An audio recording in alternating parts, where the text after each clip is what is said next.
My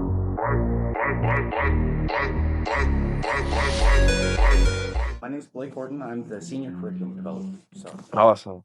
And Blake, you and I met in Detroit at FANUC at the Robotics Next Generation Manufacturing Conference, and we got to kick it a little bit. And you got to tell me a little bit about your path into the industry. Are you down to share that with the people watching? Yeah, it's funny because I didn't start a typical way. I actually started making video games. Yeah. So I started basically. I thought growing up that I was going to be an artist. I Okay. was going to create interactive entertainment for people.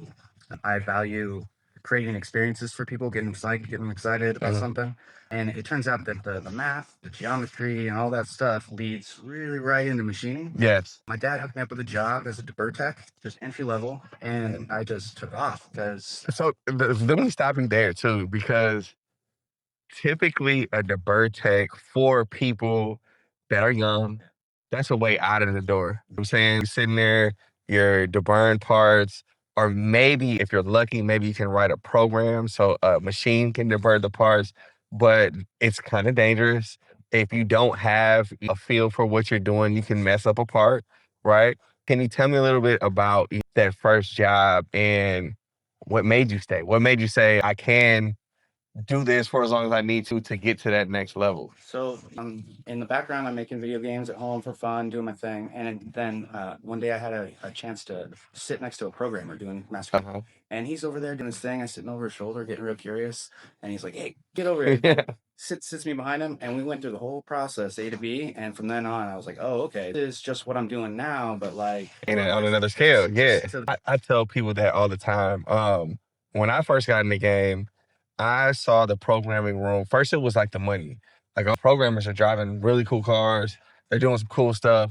But then it was climate control, like I'm in a room with computers and it's like cool in there. And I'm out here by this machine, which I love machining. Like, don't let me, just in my heart, I was like, okay, this is my North Star. Like, if I can make it into there, then I've made it. Cause I still get to be in here. I still get to do cool stuff. I tell kids a lot of times, like, I was trying to come in, and it sounds kind of similar. There's a pathway that you had to like cut your teeth, so to speak, in a divert tech, maybe a certain amount of years at a certain machine. Yeah, and you have to prove like, okay, I can program or I can change some programs around. I can, do some stuff. A lot of that is what we're already doing, in 3D design, Adobe, and things like that. Can you tell me how the skills that you were building help translate and, propel you? Computer skills are a big deal. They weren't exactly at the time. I mean, a lot of things were still manual. I'm still taking full size drawings and scaling them myself. Computers weren't a big part of it, but they were becoming a big part of it. Okay, yeah.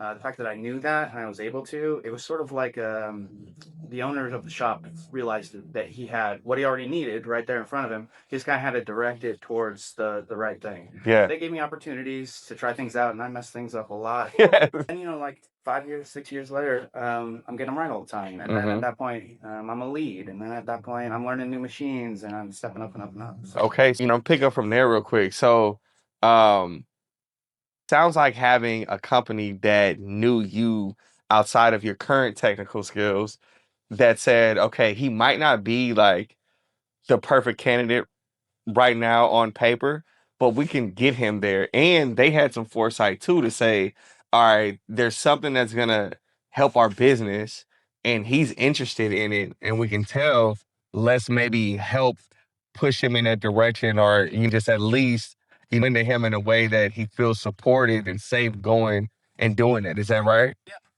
but also, it's important to know that the first shop I started at was a mom and pop shop, right? Okay. My programmer is not in a room with climate control, and he doesn't drive a nice car. He's at the machine, He right? rides a bike. Yeah, okay, okay. So everybody on every level was a real person. Yes. There was a lot of hierarchy. There was opportunity. It was kind of like, where do you want to head and what do you want to do? Who are you going to bug? And Yeah. opportunity presented itself. Yeah. So I love that because I travel to the United States. Obviously, we've seen each other now. This is the second state, and I help these companies get in the game as far as getting more people in the door, right?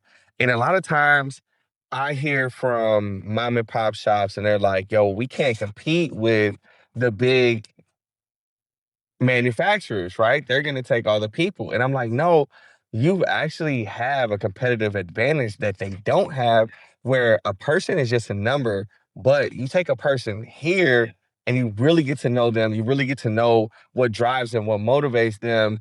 You can get way more out of that person than they would ever get at that place. I think too that in those situations, money's the consequence. It's not the goal, right? So Yeah. money is what you get by doing the thing you love Yes. in those environments, and that was what I like. I'm an artist, so I resonate with that. The bigger Yeah. it gets, the more I become a number, the less I can kind of play that game. At some point, I even dipped out and went and built my own shop because I was like, that's the way that this has to go. And that's really cool that one of the things that we can do in this field, right? So getting these skills doesn't mean you're just going to have a job at some place that sucks every day. You've got the opportunity to really grow, learn more, and then, like you said, go out into your own. How are you taking some of these lessons and some of these life skills and some of these wins that you were finding in the field, like the mentorship, like, knowing yourself enough to say these big type of shops aren't for me, knowing who you are? How are you taking these lessons that you learned and then sewing them back into people that are coming through this program? I think that might be why I like this so much, is because there's so much opportunity to. It's not just give back. Giving back's kind of one part of it, but it's also like personally, I have a desire to transfer knowledge. I have a desire to share what I learned. It's exciting. It's not just something I do; it's something I love, right? Hmm. So I want to give that to somebody. I think that's what I value most out of this is the opportunity to kind of give that excitement, that juice that got me where I'm going. I don't really care where people end up, right? Yeah, That's not yeah, my yeah, concern. That's their concern. yeah. I'm concerned with just getting them excited about the possibilities. Yeah. And do you think that first programming mentor being the example kind of planted that in you and made that My connections are what got me where I'm at. So like the people I met along the way are how I got where I'm going. okay? Even to this day, those people, my old programmer guy, Mike Pell, still checks out my social media. Yeah, okay. Well, shout out to Mike Yeah, because we're gonna tag you're gonna see this. going way back. It never quits. Yeah. I got opportunities through people I met to get here, Uh-huh. and every opportunity going back, it was through somebody. Well, real quick, let's talk about two things. Skills USA, Yeah. Washington, technical chair. That's amazing. How did you go from in this job? Like, how did you go from industry, filling things out, getting your skills, learning all these different things, entrepreneurship, starting a shop, doing that thing, and then saying, hey, my true thing is I want to go get, like, I want to be here helping this next generation or just people that don't know about this. So things like the construction trade, they had it already figured out. They've got people coming in behind where people are going. Hmm. Machining, I noticed though, about 20 years goes by, and there's nobody coming in behind me. Yeah. Even behind me when I first started, I didn't see nobody. Yes. And all of a sudden, my mentors are aged out, and now there's nobody. And so, I think what really drives me is the fact that everybody needs this in order for it to be, and for it to disappear just feels so disheartening.